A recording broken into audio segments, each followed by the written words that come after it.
Salom do'stlar. Siz ma'lumotlar asosida kanaldasiz. Kanalda yangi bo'lsangiz, podpisatsiya tugmasini bosib qo'ying va shunda bizning keyingi videolarimizni o'tkazib yubormaysiz. Demak, bugungi gaplashmoqchi bo'lgan mavzuyimiz eng ko'p muhokamalarga sabab bo'lgan va eng ko'p muxlislarning qalblaridan joy olgan film Pavorot не туда filmi haqida bo'ladi. Qani bo'lmasa, ketdik.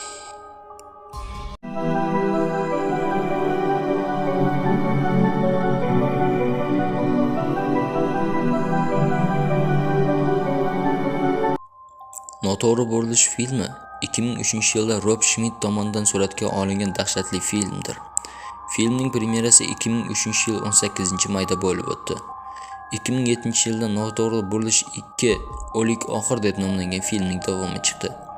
Yana bir nechta filmlar suratga olindi, lekin ular haqida keyingi videolarda batafsil ma'lumot berib o'tamiz. Tashkilot tomonidan haddan tashqari tarang bo'lganligi uchun berilgan qattiq reyting tufayli film juda kam reklama qilindi. Film Rotten Tomatoes'da turli xil baholarga ega bo'ldi va 83 tanqidiy baholarga asoslangan holda o'rtacha 10dan 4.2 ball bilan 40% baho oldi.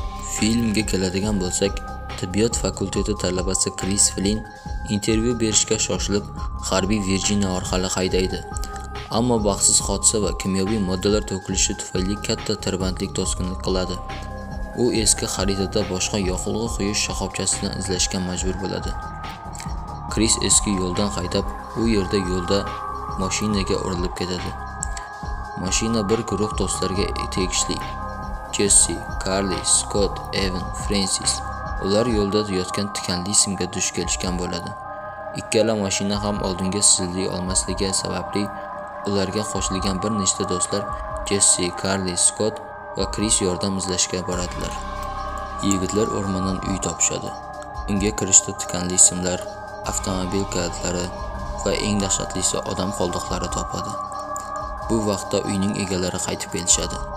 3 ta mutant birodarlar, Sawtooth, bir ko'zli va 3 barmoqli. Ular ehtimol qarindoshlari nikohi natijasida tug'ilgan.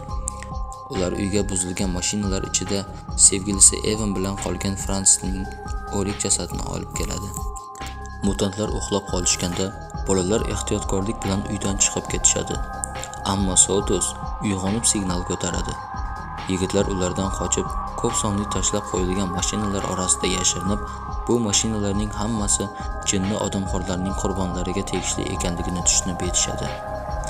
Ushbu ta'qibda Chris oyog'idan jarohat oladi va Scott yigitlarning qolgan qismi bitta ishlaydigan mashinaga odamxo'rlarning mashinasiga yetib borish uchun g'alati narsalarni chalg'itganda o'ldiradi. Qolgan uchlik yo'lning o'rtasida joylashgan loyga qoqilib, o'rmon bo'ylab piyoda davom etadi va kuzatuv minorasini topadi. Minoraga ko'tarilib, ular radio orqali yordam chaqirishga harakat qilishadi. Lekin ularni radio shovqini tufayli birodarlar topishadi. Ular o'ljalarini yoqish uchun minoraga o't qo'yadilar. Chris va qizlar minoradan chiqib, daraxtlarga sakraydilar. Ammo 3 barmoqli daraxtga ko'tarilib, Carlyni o'ldiradilar. Chris va Jesse uni qarag'ay novdasi bilan yiqitishga qaror qiladilar. Bu esa yirtqich hayvonning yerga tushishiga sabab bo'ladi, ammo omon qoladi. Chris va Jesse aqldan ozgan ovchilardan qochishga muvaffaq bo'lishadi. Tunni palapartistlik orqasidagi g'orda o'tkazgandan so'ng Chris va Jesse sayohatlarini davom ettiradilar. Ular yo'lga yetib boradilar, ammo dahshatli odamxo'rlar to'satdan paydo bo'lib, yoshlarni bosib olishadi. Bir ko'zli Jessini ushlaydi va Sawtooth Chrisni jarlikdan yo'lga itaradi. Chris ularning signalini olgan politsiyani to'xtatadi, ammo Jagged Tooth uni ham o'ldiradi. Chris mashina tagiga yashirinishga muvaffaq bo'ladi. Politsiyachini o'ldirgandan so'ng Sawtooth mashinasiga o'tiradi va Chris uning tagiga yopishib olishga muvaffaq bo'ladi. Avtomobil bilan birga yana u Jesse uchun mutant birodarlar uyiga qaytadi. Ular o'ldirgan politsiyachining jasadi bilan mashg'ul bo'lganlarida Chris uyga o't qo'yadi va Owen Yate'ni ezib tashlagan holda mashinaga o'tiradi. Sawtooth va Steve Finger bilan jangdan so'ng Chris va Jesse uydan chiqib, politsiya mashinasining uyi va ichidagi mutant birodarlar bilan portlab ketayotgan gaz qutilariga o'q otishadi.